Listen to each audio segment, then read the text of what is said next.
Gentlemen of the interwebs, just so that we can periodically return to the land of communism and maple syrup, Canada, to remind you all of how crazy things can be, in addition to the weather, which I see in the chat already. I present to you a video of a pastor being arrested for not writing an apology letter to someone who felt threatened by his protest. Behold. Yeah, need the feelings police? No, just the regular police. Oh, okay. So you're under arrest for your breach of CSO. Can you come inside with us, please? You're right here. Okay. Sounds good. Are you able to drop that for me or pass it off to one of your friends? Can I finish it? Oh, yeah, you can finish it. You know why you're arresting this man for? He refused to apologize for his religious beliefs. Are you aware of that?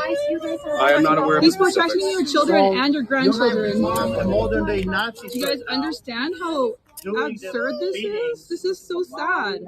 If you guys really understood what you're doing, you probably wouldn't be doing it. This is not a prideful thing to do. A shameful. Yeah.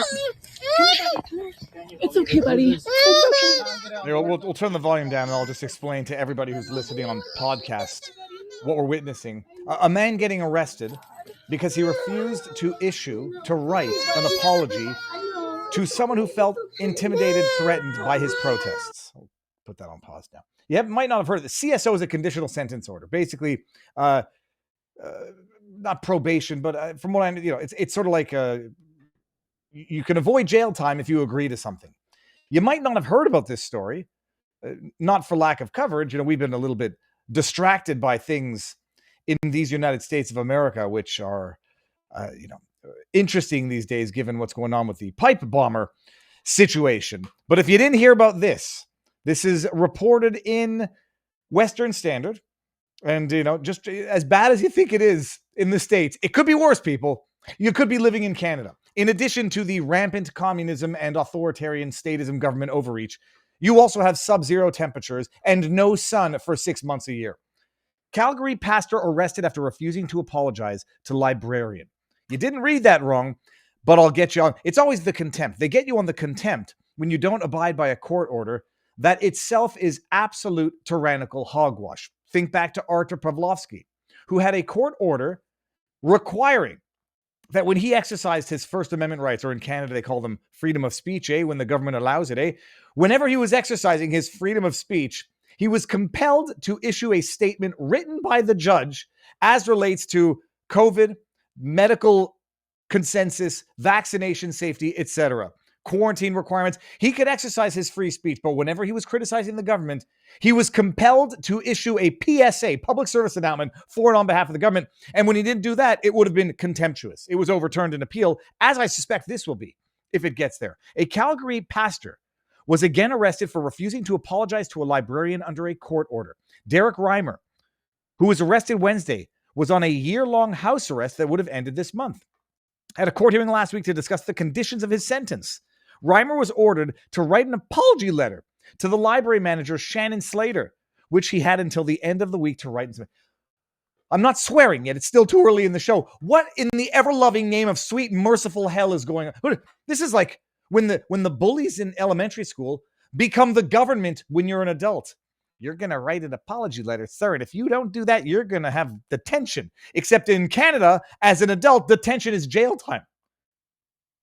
The pastor first appeared in court in 2023 incident at a Calgary, after an incident at a Calgary public library in Saddletown, where the library was hosting Reading with Royalty event, in which adults dressed in drag read stories to children. Makes total sense. Oh, I thought it was going to be adults, dressed like the king and the queen. No, perverts, cross-dressers who want to read to children. There's nothing wrong with being a pervert if you're an adult, so long as it's with other adults. You might not be a pervert then. Dressed in drag so you can read to kids. Reimer had asked Slater why the library was hosting the event, which often discusses sexual content with children, like their sexual identity. Slater declined to answer Reimer, asked him to leave, which Reimer did, saying he'd come back and protest. He then published the interaction with Slater on his social media, encouraging others to voice their disapproval, yada, yada, yada. Since Reimer did not follow court orders and submit an apology letter to Slater by the deadline, he is now back in custody. On the apology letter, Reimer previously spoke to the Western Standard. To be sorry, you have to admit fault, that you're wrong. You made a mistake. I will not apologize based on fabricated narrative the judge has made up based off her discretion that I intimidated the librarian. Librarian was, can you imagine a court order that you apologize, that you bear false witness to yourself? Apparently, the librarian said she felt anxious, upset, and threatened because she interpreted me referring to the program as pervert grooming sessions. She interpreted it as though I had called her a pedophile protector. My lawyer came up and said, well, you had mentioned this 3 times, and basically I never said the word pedophile once ever. She interpreted it as me calling her a pedophile protector. Therefore, she was upset, and she was worried about reputational harm, about a lie that was going to be spread on what I said, Reimer said. I don't even think he called her a pedophile protector, but she felt that he did. And a court comes in and says, you'd better apologize. And if you don't, well, because it's in a court order now, we get to arrest you, not because you didn't apologize, but because you did not respect and abide by the almighty dictates of an unconstitutional, tyrannical court order. Why are we starting with that? That was the perfect transition, pun intended, when you hear the story that we're going to get into with a story from Jeff Evely. Now, Jeff Evely, you may remember from such Canadian tyrannical situations as you can't go in the forest lest you get a $25,000 fine during the traveling through the forest fire ban of Nova Scotia, the Great Scare of 2025, which they did in 2022 as well. Jeff Evely was on talking about that. We've all been trying to get Jeff Evely on the Rogan show. That would be amazing if it could happen. But Evely and I, we've been talking. He's like, I've got to talk to you about the story of how the government tried to trans my kid when she hit the age of sufficient adulthood in Canada, 16 years of age, where Dr. Mengeles of the Canadian gender affirming care environment can reach out to the child without having to go through the father first. Jeff, if you can hear me, come on in here. Tell the world what the hell's going on. That they did this to his daughter, tried to contact her without his permission, and then he had a discussion with mouse fart opposition leader, so-called Pierre Poilievre. Jeff, how goes the battle? Oh, it's going. We're hanging in there, buddy. Yeah, so this, I guess I'll try to give you the Coles notes, the short version of this. But this was something that cropped up during my posting to Ottawa, the gender dysphoria, that is. I don't believe it to be genuine gender dysphoria. I think it was the schools. There was never, ever a peep about this prior to my posting, to my last military posting, which was NDHQ in Ottawa. And basically, things had kind of calmed down, and I wasn't dealing so much with the madness of the Children's Hospital of Eastern Ontario, booking appointments with the gender clinic for my daughter that I wasn't aware of. I initially took her to get some counseling at the adolescent mental health clinic. I was a single dad for the last 10 years of my career, by the way, so I expected that maybe she had some, she needed some counseling to help her cope with some of the issues around my separation from her mother. But anyway, they referred her to the gender clinic without my knowledge. And then I went through a bit of an ordeal with that, but things kind of calmed down for a while, and I hadn't heard from them in about a year and a half at the time that I deployed to Iraq in 2019. And while I was there, she turned 16, so they started calling her phone directly and telling her that, you don't need your daddy's permission anymore, sweetheart. You can come on in for your sex change. Jeff, let me ask you a question. These are not things that I have any experience with. You're single father, you're off to Iraq. Who does your daughter stay with when you're off serving the country? My mother is retired, and she came to Ottawa to stay with the kids. They were both teenagers by the time that deployment came up. So I had my mother there to support me. That's got to be wildly difficult. So you find out when you're in Iraq that degenerate perverts in the so-called medical care system, it's a social contagion. There's just no other way to look about it. Like the virgin suicides, there are social contagions even for things as self-destructive as suicide. It's a social contagion run by people who profit off of it, who derive either moral superiority or who enjoy being in control of a living creature, try to impose this on them. So you find this out, you're in Iraq, and your daughter tells you they're calling me directly and they want to basically transition me. Yeah. Yeah, so I had actually just redeployed to another location within Iraq. I was in a pretty remote location, and I got a message from my mother, telling me what was happening. So I called, and well, she was pretty upset. She was crying, and I kind of devised this scheme to take my leave from theater early so I could attend the appointment at the gender clinic with her, and that's what I did as I traveled back, and it was everything that you've heard. Basically, it was just a lot of browbeating. It was a lot of would you rather have a living son or a dead daughter, this kind of thing, and the entire time, all I ever did was just ask them for evidence. I was like, these are pretty. I was pretty hip to the ideological component of it already, but I started asking them for things like evidence to support these claims that there's this risk of suicide and that people are actually better off after they've transitioned. Mm-hmm. Of course, I've seen all the studies myself, and I know that not to be the case. And they never did. They never did provide anything. They just continued to browbeat and shame, and they're very incredibly aggressive. My mother said as much. And well, what ended up happening is I contacted my MPP and my MP, Goldie Gamari and Pierre Polyev, respectively. I sent an email to both of those offices detailing the whole harrowing experience. Then that went on for quite a while. These are members of the federal Conservative Party. Yes. So Goldie Gamari would have been a provincial conservative, and Pierre Polyev was the federal conservative.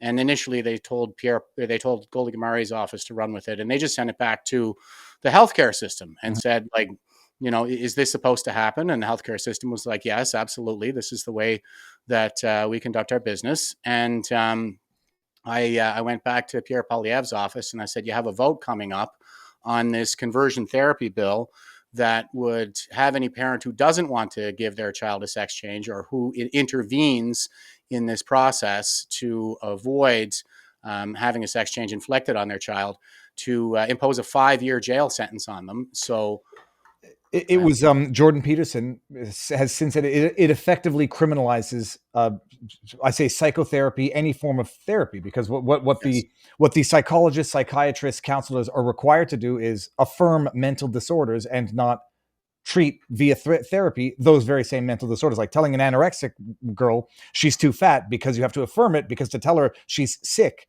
with no judgment would violate the essence of that conversion therapy ban. I've talked about it a bunch of times, and I often bring it up to show what a bunch of liberals, the conservatives are, that they voted unanimously in favor of this conversion therapy ban, which really is just a one-way street. You can convert a straight kid to gay or trans, but you can't convert or even attempt to a trans confused kid to straight or gay. Yeah, to cisgender. You may not seek counseling that gives preference to a cisgender identity, which is just a Marxist way of saying helping the child to feel comfortable in their natural body. You may not do that, and no counselor in Canada will do that.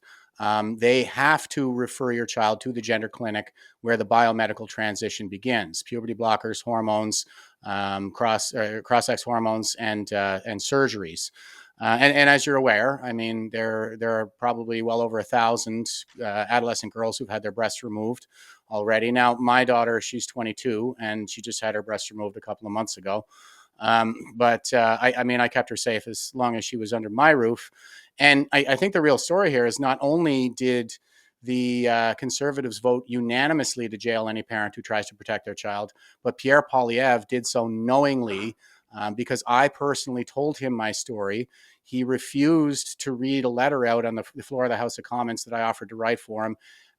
Then he went on. He also refused to listen to the recordings that I made of the appointments that I attended. And these people are absolute maniacs. Anybody listening to these recordings would know that. He refused to listen to those. And then he went ahead and he voted to effectively to put me in jail, because I did seek counseling before the law went into effect through Dr. Shoot, I'm forgetting his name now. He wrote the definition for gender dysphoria down at the University of Toronto, and that and that would be illegal for any parent to do that this day and age, thanks to Bill C4. I'm gonna see if I can find the doctor. Jeff, I didn't know that. So your daughter, I feel bad asking this because it's your family and she's an adult. She went through with the double mastectomy. Yeah, as far as I know, you see, like they cut off contact, so I haven't been able to like follow up or see her or anything like that. It was just that her mother had texted me to let me know that it was happening, probably just to make me suffer. But That I, at the risk of asking a question that's not intended to put lemon juice on a wound, that's got to be the most enraging, the most soul crushing, but enraging thing, hurtful thing imaginable. yeah, it is absolutely hands down the most painful thing that I have ever had to endure personally. And you know, perhaps any generation of fathers has ever had to endure, for that matter. Okay. So you meet with Pierre, you have this discussion, and this is 2021. Pierre and the Conservatives unanimously, not one so-called conservative votes against this piece of tyrannical child abuse legislation. You meet up with him again later on. Yeah, I did. He had a campaign event in Truro, Nova Scotia. So I drove down to that campaign event to do the grip and grin with him. And my intent was to confront him on camera. So I waited in line to go shake his hand, and I had my camera ready. And as I was approaching him, as it was my turn, his staffers couldn't keep their hands to themselves and started like grabbing at my phone. And they must have hit the record button without me knowing, because I did put him on the spot. And I didn't get it on camera. Not only that, but I left the venue, I changed my clothes, and came back in looking completely different. All I have to do is take my hat off, and I look like a totally different person. So, you know, I went back in the line again, and this time I just tried to record the audio, because what they were doing is they're saying, "No, sir, I insist. I will take the picture for you," and they'll take the camera from you. So I just said, "Here's my phone. Go ahead and take the picture." And I was recording audio in the background. They hit the volume button and muted the audio. So I still didn't get me putting him on the spot. And he is one slippery son of a bitch. I will say that much, because, you know, I asked him, is it legal, you know, to refuse a sex change for your child? And he will say things like, well, are there any parents in jail for refusing that in Canada? And I'd be How about you answer the fucking question? It hasn't happened yet, but the check is in the mail, and especially now in Quebec, where if the government says it's in the child's best interest to lop off their titties or their genitals, the parent doesn't get to intervene, because now the state gets to decide what's the best interest for the kid and how to proceed. Vaccination, gender affirming care. It's how they're so far behind or so ahead of the UK, where even they're starting to pull this stuff back. That's so. You didn't. Well, you ran for the People's Party of Canada, right? Yeah, now you know why. Yep. It's the only party in Canada that's against this butchery. Are you? I asked you this the last time. Are you making any steps to get the hell out of there? Out of Canada, no concrete steps. I think that this winter I'll probably be looking at a plan B, but that's more related to things like the censorship bills that are coming down the pike right now. It's just one thing after another. I mean, it's one thing after another. They take your kids away, they take your rights away, they take your freedom of thought away, and too many Canadians are still okay with it. Not just okay with it. You wouldn't believe the response that I've gotten from the CPC since I came forward with this. Now, mind you, I've been telling this story for a couple of years, but it's news now because I said it on the James O'Keefe interview a couple of months ago, and that's viral. And so, like, the CPC has been witch hunting me. You know, the CPC bros, the guys who are really in the cult. And, you know, I've been dragged by Trantifa, Difagalon, the woke right, and now the CPC. And I got to say, like, the CPC may actually be the worst. I mean, it's unbelievable. What I do find amazing is the amount of infighting of what you would think would be ideological allies. I mean, with Diagolon and you know, everybody finds something eventually to fight over when things get sufficiently fractured. No, but the Conservative Party of Canada, it's the reason why Canada is where it is and where it's going. You know, I almost, you know, to some extent think Carney is going to be a better leader for Canada than Pierre, because Pierre is effectively useless. At least Carney is directional in his intentions. Yeah, and a lot of people are saying that he's basically a progressive conservative, Carney, that is. Now, Yeah. I said on stage on the CBC during the election that Carney is evil, but and you know, I still believe that he plans to get rich off the demise of Canada. That Yeah, seems to be. no question, but at least he's open to making deals to keep Alberta in, so that he can get richer when he gets rich off the demise of Canada. You know, it doesn't to have that type of strife or not make that type of deal with Alberta would be bad for his own political future. So, Yes. got to make it happen. And the thing is, you know, when it comes to the liberals, and the left more broadly, like that's the totalitarian end of the spectrum. So I expect them to do totalitarian things, and they're going to try to advance this totalitarian agenda. But I also expect the conservatives, who are supposed to be on the individualist liberal side of the spectrum, to hold that back. Like they're the ones who are supposed to be countering that agenda, and they don't do it. So that's why I agree with you when you say like the Conservative Party of Canada is the reason that we're in this mess right now. It's because they've been so complicit and such good little lapdoggies and doormats for the left ever since Harper left. No, and they set the standard for conservative supporters. And if Pierre had said something about the ostriches, conservative supporters might have felt compelled to say something about the ostriches. As it was, they say, if he doesn't say anything, why should I say anything? And congratulations, that's the hell you're going to inherit up in Canada. Dude, Yeah, I didn't know that about your daughter. That's enraging. yeah. I know. Like I said, it is definitely the hardest thing that I've ever had to go through. But you know, what am I supposed to do? Like, just give in to No, despair? at some point, you know, God gave man free will so they can make their own mistakes, and parents raise children. They become adults, and they're going to, you know, tattoos, drugs, they can make their own mistakes. And there's very little a loving parent, a loving father can do to prevent someone from hurting themselves when they're hell bent on it. Well, that's true, but it is also true that, like I said, no generation of fathers has ever had to deal with this, and the reason that we're having to deal with this is because of the legal climate. It's because, you know, they're forcing this stuff into the schools and into the hospitals. You know, like I said, like there was never a peep about any of this before I moved to Ottawa. Before that, we were actually posted to the United States at Tyndall Air Force Base in Florida.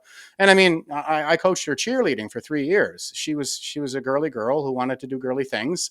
And even right up all through high school and stuff like that, like her brother and I would be, you know, her brother would kind of say, does that look like something that a boy does? No, it doesn't. Like she still did very girly things, but like you said, it's a social contagion. And they've made it very cool and trendy to do this kind of thing, while at the same time, you know, just psychologically abusing kids for being born white. You know, and you need a diversity card if you want to be in the club. It's a very exclusive club. It's not about inclusivity. It's about exclusivity. And if you don't have a diversity card, then you're not in it. And so this, I think, is a way for a lot of girls who really value social acceptance. There's plenty of anthropological data on this. It has everything to do with survival in the ancestral environment. You know, banishment for a man is not necessarily certain death, but banishment for a female pretty much is. So yeah, they really value that you know, that kind of being in the club. And so that's why we see like the statistics have been flipped, whereas gender dysphoria used to be something that manifested in young boys and almost always had something to do with mommy issues. But now we see it manifesting in adolescent girls. And the definition of gender dysphoria, written by Dr. Zucker, I just remembered his name, it's so broad that it actually captures normal puberty. Like if you feel extreme discomfort in your gender for 6 months or longer, that's what it says. That's puberty. It's madness. Yeah, Dr. Kenneth Zucker seems to be the doc. Yeah. Jeff, I say we're gonna keep trying to get you on Rogan, because I think you need a man on the inside of the madness in Canada to really flesh it out for Rogan. And he's had Gad Sad on enough, and he's had Peterson on enough. It's, you know, he can have. No, I could tell him stuff that I think would blow his socks off, way beyond anything Peterson or Gad said. And by the way, Peterson was the guy who did the puff piece with Pierre going into the last election. You never even asked him about any of the gender dysphoria stuff, about any of the gender ideology stuff that he's been railing about for years. So it was a softball interview. Jeff, This is your Twitter handle. It's at Jeff Evely, Evely. Where else can people find you, and where else can people go to support the work that you're doing? I'm also on Facebook. It's Jeff Evely, #PPC, and you can find under the same name on Instagram and TikTok and YouTube. I don't really check on those platforms a whole lot. I just kind of post to them. Most of my engagement is through X and Facebook. Okay, amazing, Jeff. We will continue to touch base. I have to come up to Commie Canada for Christmas, so it's a very commie Christmas Canada. I'll see how that goes. But Jeff, we'll be in touch. Let me if there's anything ever like updates and whatnot. You'll come back on and talk about the updates on your $25,000 ticket when you get to court. Absolutely. We'll be in touch, Viva. All right, Thanks man. so much. Have a good one. Okay, take care. Godspeed.